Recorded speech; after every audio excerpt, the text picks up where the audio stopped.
नमस्कार दोस्तों, सबसे पहले तो बहुत बहुत धन्यवाद आप लोगों का जो आप लोग वीडियो को इतना सारा प्यार दे रहे हैं और वीडियो को शेयर कर रहे हैं। तो आज के वीडियो में हम लोग करने वाले हैं दोस्तों प्रैक्टिस सेट 32 यूपी पेट के लिए हिस्ट्री और पॉलिटी के वीडियो पर काफ़ी सारा प्यार आ रहा है आप लोगों का, इसके लिए बहुत बहुत धन्यवाद। तो चलिए सबसे पहले क्वेश्चन की शुरुआत करते हैं। सबसे पहला क्वेश्चन है दोस्तों, अष्टप्रधान का गठन किसने किया था? अष्टप्रधान का गठन किसने किया था? तो ऑप्शन ए देखिएगा Chandragupta, option B Ashok, option C Harshvardhan और ऑप्शन डी शिवाजी। तो इसका राइट आंसर हो जाएगा दोस्तों ऑप्शन नंबर डी यानी शिवाजी।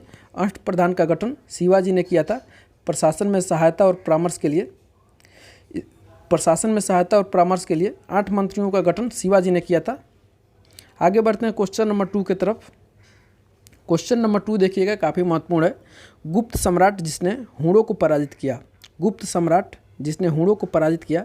ऑप्शन ए देखिएगा Samudragupta, option B Ramgupta, option C Skandagupta और ऑप्शन डी चंद्रगुप्त द्वितीय विक्रमादित्य।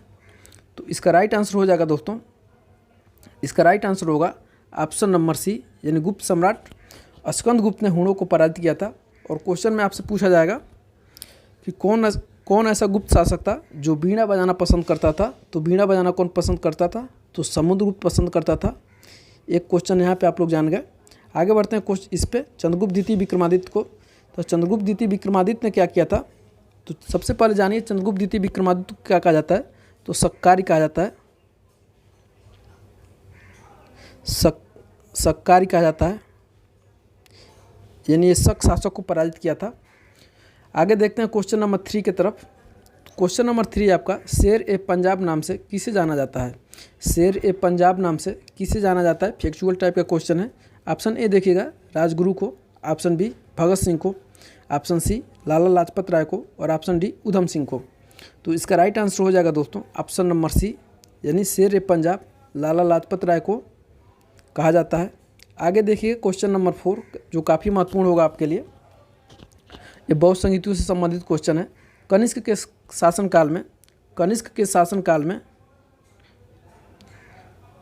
शासनकाल में बौद्ध सभा किस नगर में आयोजित की गई थी? ऑप्शन ए देखिएगा मगध में, ऑप्शन बी कश्मीर में, ऑप्शन सी राजगृह में और ऑप्शन डी पाटलिपुत्र में। तो इसका राइट आंसर हो जाएगा दोस्तों ऑप्शन नंबर बी यानी कनिष्क के शासनकाल में बौद्ध संगीति का आयोजन। और कौन सी बौद्ध संगीति? तो चतुर्थ बौद्ध संगीति का आयोजन कश्मीर में आयोजित की गई थी। और उस समय शासक कौन है? तो आपको दिख ही रहा है कनिष्क है उस समय शासक।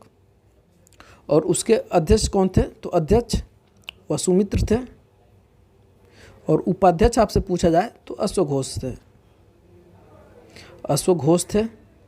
या अश्वघोष है। और राजगृह में कौन सी बौद्ध संगीति का आयोजन हुआ था? तो राजगृह में प्रथम बौद्ध संगीति का आयोजन हुआ था, जिसके अध्यक्ष कौन थे? शासक कौन था? तो अजातशत्रु था। और अध्यक्ष कौन थे? तो महाकश्यप थे। और पाटलिपुत्र में कौन सी बौद्ध संगीति का आयोजन हुआ था? तो पाटलिपुत्र में तृतीय बौद्ध संगीति का आयोजन हुआ था। उस समय शासक कौन था? तो अशोक था। और उसके अध्यक्ष कौन थे? तो मोगलपुत्र तिष्ठ थे। एक क्वेश्चन काफ़ी महत्वपूर्ण है और इसका वीडियो हमारे नहीं देखे होंगे आप तो हमारे प्लेलिस्ट में जाकर देख लीजिएगा। काफ़ी अच्छा से कराएं इस क्वेश्चन को। यहाँ से जितने क्वेश्चन बनते हैं सब आपको मिल जाएंगे। अगला क्वेश्चन देखिए क्वेश्चन नंबर 5। क्वेश्चन नंबर 5 काफ़ी महत्वपूर्ण होगा आपके लिए। मयूर सिंहासन पर बैठने वाला अंतिम मुगल सम्राट कौन था? मयूर सिंहासन पर बैठने वाला अंतिम मुगल सम्राट कौन था? ऑप्शन ए देखिएगा शाह आलम, ऑप्शन बी मोहम्मद शाह। और मोहम्मद शाह को क्या कहा जाता है दोस्तों? तो इसी को रंगीला कहा जाता है। रंगीला कहा जाता है, अभी बताएंगे क्यों कहा जाता है। इसी को रंगीला कहा जाता है, मोहम्मद शाह रंगीला। और ऑप्शन सी है बहादुर शाह और ऑप्शन डी है जहांदार शाह। और जहांदार शाह को क्या कहा जाता है? तो लंपट या मूर्ख कहा जाता है, इसलिए काफ़ी बड़ा था, काफ़ी लंबा था। तो क्वेश्चन देखिएगा मयूर सिंहासन पर बैठने वाला अंतिम मुगल सम्राट कौन है? तो ज़रा याद रखिएगा इसका राइट आंसर हो जाएगा दोस्तों ऑप्शन नंबर बी यानी मोहम्मद शाह रंगीला मयूर सिंहासन पर बैठने वाला अंतिम मुगल सम्राट था। और इससे संबंधित पॉइंट है दोस्तों 1739 में नादिर शाह ने जब भारत पर आक्रमण किया था तो उस समय शासक कौन था? मोहम्मद शाह रंगीला। और इसे रंगीला क्यों कहा जाता है? क्योंकि इसका प्रशासन में काफ़ी रुचि कम थी और सुंदरियों के प्रति काफ़ी इंटरेस्ट रखता था। इसलिए उसी में रमा रहता था दिन भर, इसलिए मोहम्मद शाह को रंगीला कहा गया। और जब आक्रमण किया था 1739 में नादिर शाह ने, तो यहाँ से क्या लेकर गया, मयूर सिंहासन भी उठा ले गया। तो लेकिन मयूर सिंहासन पर बैठने वाला अंतिम व्यक्ति कौन है, अंतिम मुगल सम्राट, तो मोहम्मद शाह रंगीला है। उसके बाद से नादिर शाह अपने साथ लेकर चला गया 1739 में। अगला क्वेश्चन देखिए, क्वेश्चन नंबर 6, काफ़ी महत्वपूर्ण क्वेश्चन है। आजीवक संप्रदाय का संस्थापक कौन था? आजीवक संप्रदाय का संस्थापक कौन था? ऑप्शन ए देखिएगा, Mahavir Swami, option B Makkhali Gosal, option C Upali, option D Anand. इसका राइट आंसर हो जाएगा दोस्तों ऑप्शन नंबर बी, यानी आजीवक संप्रदाय का संस्थापक कौन था, तो मक्खल गोसाल था। अगर आपसे क्वेश्चन में पूछा जाए कि मौर्य शासकों में से कौन ऐसा शासक था जो आजीवक संप्रदाय से संबंधित था, तो याद रखिएगा बिंदुसार। इस 3 महत्वपूर्ण शासकों में से चंद्रगुप्त मौर्य, बिंदुसार और अशोक में से सबसे पहले जानिए चंद्रगुप्त मौर्य लास्ट में चलकर जैनी हो गया भद्रबाहु के नेतृत्व में, और बिंदुसार आजीवक और अशोक क्या था, बौद्ध हो गया।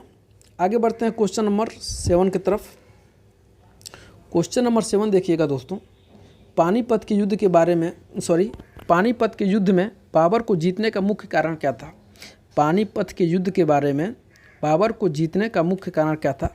ऑप्शन ए देखिएगा, उसकी घुड़सवार सेना, ऑप्शन बी उसकी सैन्य कुशलता, ऑप्शन सी तुलगमा युद्ध पद्धति, ऑप्शन डी अफगानों की आपसी फूट। तो इसमें से राइट आंसर क्या हो जाएगा दोस्तों? तो इसमें से राइट आंसर होगा ऑप्शन नंबर बी, यानी उसकी सैन्य कुशलता काफ़ी महत्वपूर्ण थी। और यहाँ के शासक कैसे लड़ते थे? घोड़े पर रहते थे, और वहाँ के सैनिक तीर धनुष और उनके पास तोप, ये सब गोला बारूद सब कुछ था। और यहाँ के समझिए कि सेना लड़ रही है, घोड़े पे जा रही है, वहाँ पे एकदम तीर धनुष ऐसा मारा, एकदम पके आम जैसे धम देना गिर गए घोड़े पर से। तो इस तरह से इसकी सैन्य कुशलता काफ़ी मजबूत थी, तो जीतने का प्रमुख कारण है इसका। और पानीपत का युद्ध कब हुआ था दोस्तों? तो 1526 में। पानीपत का प्रथम युद्ध 1526 में हुआ था इब्राहिम लोदी और बाबर के बीच, तो जिसमें इब्राहिम लोदी पराजित हो गया। आगे बढ़ते हैं क्वेश्चन नंबर 8 की तरफ। तो देखिएगा, दिल्ली के किस सुल्तान ने सबसे ज़्यादा नहरों का निर्माण किया था? दिल्ली के किस सुल्तान ने सबसे ज़्यादा नहरों का निर्माण किया था? ऑप्शन ए देखिएगा, Firoz Shah Tughlaq, option B Iltutmish, option C Balban, option D Sikandar Lodi. तो इसका राइट आंसर हो जाएगा दोस्तों ऑप्शन नंबर ए। इसका राइट आंसर हो जाएगा option number A, Firoz Shah Tughlaq. Iltutmish के बारे में आप जानते हैं कि इल्तुतमिश दिल्ली का वास्तविक संस्थापक है। बलबन कौन है? तो बलबन के विषय में आपको बताया है कि ईरानी परंपरा, श्रद्धा और पैबोस। और सिकंदर लोदी कौन है? तो लोदी वंश का तीसरा शासक है। आगे बढ़ते हैं क्वेश्चन नंबर 9 की तरफ। क्वेश्चन नंबर 9 देखिए, गांधार महाजनपद की राजधानी थी। गांधार महाजनपद की राजधानी थी। ऑप्शन ए देखिएगा Takshashila, option B Rajgir, option C देखिए कुशीनगर, और ऑप्शन डी कौशाम्बी। तो इसका राइट आंसर हो जाएगा दोस्तों ऑप्शन नंबर ए।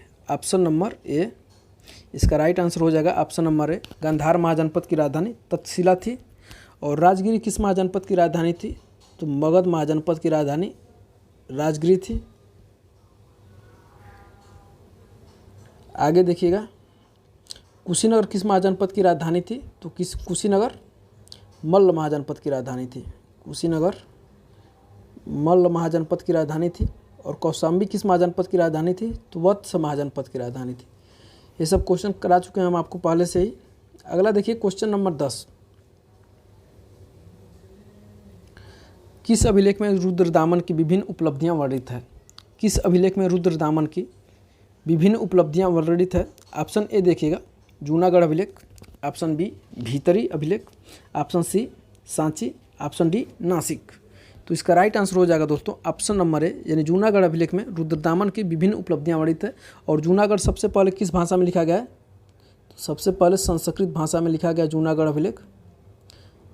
और रुद्रदामन कौन है? तो रुद्रदामन एक शक शासक है जिसने बिना बेगार के ही सुदर्शन झील का निर्माण करवाया था। और उसमें क्या है, अशोक और चंद्रगुप्त मौर्य का नाम एक साथ उल्लेखित है जूनागढ़ अभिलेख में। तो कैसा लगा मेरा क्वेश्चन कमेंट करके हमें ज़रूर बताइएगा। इसलिए आपके एक कमेंट से हमें काफ़ी सारा मोटिवेशन मिलता है और हम आपके लिए कुछ ढेर सारा बेहतर करने का प्रयास करते हैं।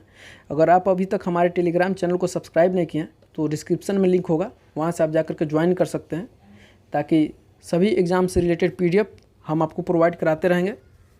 तो मिलते हैं हम अगले वीडियो में, तब तक के लिए बहुत बहुत धन्यवाद।